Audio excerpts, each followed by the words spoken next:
एक सोभरी नामक ऋषि थे, सोभरी, और वो परमात्मा की तरफ में संत के पास गए। उस संत ने जैसी उसको तपस्या साधना बताई वो दृढ़ होकर लग गए। उन्होंने कहते हैं कि जल में खड़ा होकर के तपस्या की। बाल ब्रह्मचारी था, शादी भी नहीं कराई थी, और एक दरिया में जाकर के वहां तपस्या की बहुत दिनों तक, 10-12 वर्ष तक। वो वहां फिर क्या देखने लगा, कुछ दिन के बाद एक मगरमच्छ था और उस मगरमच्छ की काफी संतान थी। तो वो मगरमच्छ के पोते पोती, दोते दोती, वो उस मगरमच्छ के आसपास प्यार से घूमती थी और अपनी दूम से उस मगरमच्छ को प्यार देती थी, लाड करते थे। जैसे पोते पोती को दादाजी की छाती पर लौट जा, कदे उसके कंधे पर बैठ जा, बैठे गए, तो इस तरह वो प्यार देती थी और वो मगरमच्छ उनसे बड़ा प्रसन्न रहता था, खुशी मनाता था। अब उस सोभरी ऋषि के मन में यह प्रेरणा होगी, मैं शादी करवाऊं और ब्याह करवा के मेरा पोते पोती हो और उन पोते पोतिया में दोता दोतियों के साथ ऐसे ही लाड लड़ाऊं। अब वह छोड़ भक्ति और निकला जलमत बार। कहां पहुंचा? मानधाता राजा के पास गया।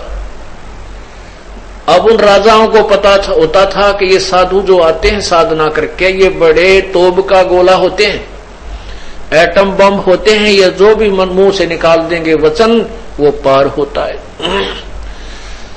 अब वो सोभरी ऋषि तपस्या करके उसका शरीर भी वृद्ध हो रहा, काफी वर्ष हो गए थे, और हाड़ सारे दिखे, बूंदी सी शकल, बाल बढ़ रहे। और वो जाकर मानधाता राजा से बोला कि आप मुझे एक कन्या दे दो, अपनी लड़की मेरे से ब्याह दो। मानधाता के 50 लड़की थी। अब राजा बड़ी असमंजस में फंस गया, जब नाटू तो शराप देगा, अरे से बूढ़े बूढ़े के अपनी जवान लड़की ने ब्याह हो, मेरा कैसा मूर्ख नहीं, बताइए क्या करूं, ये भगवान बड़ा फंसा। तो उसने सोच समझ के एक उत्तर दिया कि ऋषि जी, हमारा एक नियम है और ये विधान भी बताता है कि मैं अपनी तरफ से किसी लड़की को विवश नहीं कर सकता किसी के साथ शादी करने के लिए। यदि वो लड़की स्वयं पसंद करे, कोई भी लड़की आपको पसंद करे तो मुझे एतराज नहीं।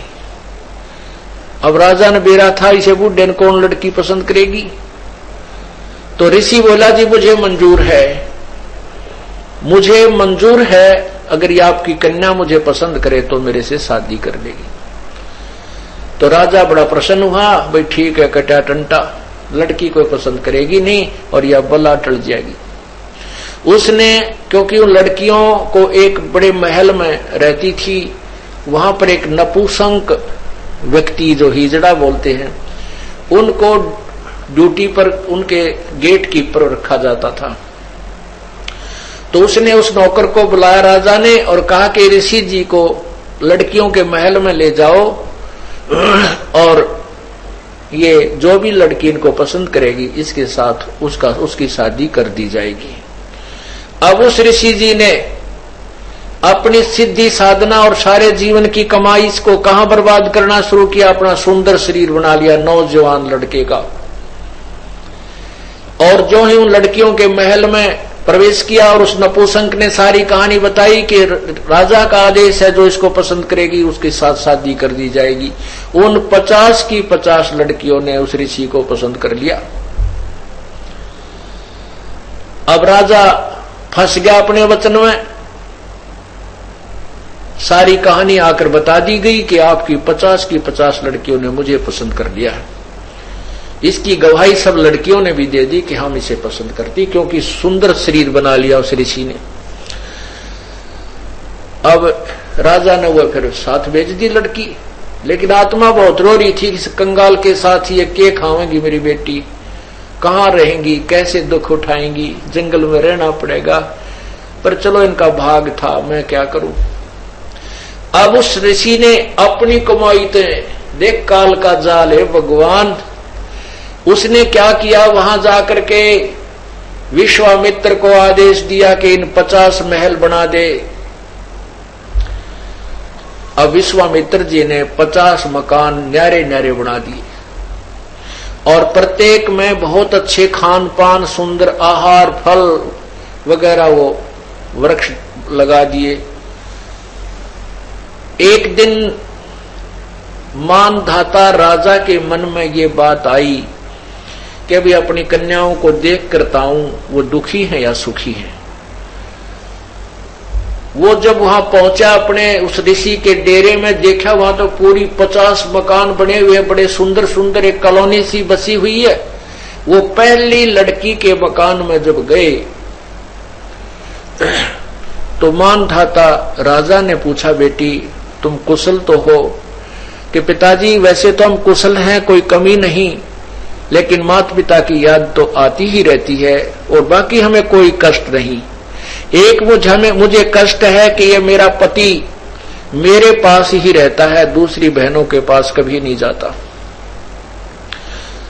अब वो दूसरी कन्या के पास गया तो उसने भी यही कहा, पिताजी हम बहुत सुखी हैं और मुझे एक बात का दुख है कि मेरा पति मेरे ही पास रहता है, दूसरी बहनों के पास नहीं जाता। ऐसे 50 के महल में जाकर उसने देखा कि 50 की 50, क्योंकि एक सिद्धि वो चोले धारे, एक सिद्धि नीतत विचार है, ये सर्व अपनी ही कमाई से ये ड्रामेबाजी करवा देता है काल। अब उसने इतनी कमाई कर ली थी, सोबरी ऋषि ने 50 तो शरीर धारण कर लिए, 50 की 50 औरतों को भोग रहा है और उधर 51वां अलग से और बैठा है। जब मानधाता सब लड़कियों के पास होकर के फिर देखा कि ऋषि तो बाहर भी बैठा है, तब उसके चरणों में मस्तक झुका दिया कि आपकी लीला अपरंपार है। अब उस राजा के लिए तो भगवान सिद्ध हो गया वो सोबरी ऋषि। अब उसकी पोल खुलती है, अब देखना आगे क्या होता है। अब सोबरी ऋषि के 150 लड़के हो गए, 150 बच्चे हो गए, क्यों 50 लड़कियां, 2-2, 3-3 बालक हुए, 50 पत्नियां। अब वो क्या सोचता है कि अभी कोई 4 वर्ष का लड़का है, कोई 5 वर्ष का लड़का है, ये फिर सियाने होंगे, इनका ब्याह करूंगा, फिर इनके पोते होंगे मेरे, और फिर मैं इनसे प्यार करूंगा। रे तेरा गजब है, मन तो जीवन खो दिया अपना। ओ हो, फिर क्या रोता है कि मेरी सारी कमाई बर्बाद होगी, मैं उस मगरमच्छ के संगत में, कुसंगत में अपना सर्वनाश कराया। अगर वो मगरमच्छ को मैं नहीं देखता, वो कैसे अपने पोते पोतिया में मस्त हो रहा था, प्यार से खुश रहता था, आज मैंने अपना सर्वनाश कर लिया। जो 20, 30, 40, 50, 60 वर्ष में जो साधना की थी वो बर्बाद कर दी, वो नष्ट कर दी। तो पुण्यात्माओं, कबीर परमेश्वर के बिना इस जीव का मोक्ष नहीं हो सकता। कहते हैं, गोरख से ज्ञानी घणे ये सुख दे जति जिहान, सीता सी बहु भारिया ये संत दूरी अस।